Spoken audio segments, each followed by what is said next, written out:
महापौर आणि उपमहापौरचे अर्ज दाखल केलेत।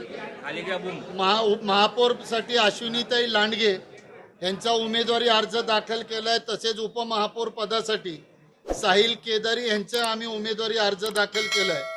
या अर्ज भरण्याच्या अगोदर आम्ही समविचारी पक्षाची चर्चा केली होती, त्यांना फोन केले होते, विचारणा केली होती।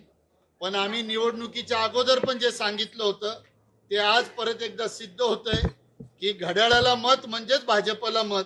आज सुद्धा कोणाला त्यांना भाजपच्या विरोधात लढण्याची इच्छा नाही, पण काँग्रेस पक्ष आपल्या मतदारांची प्रतारणा करणार नाही।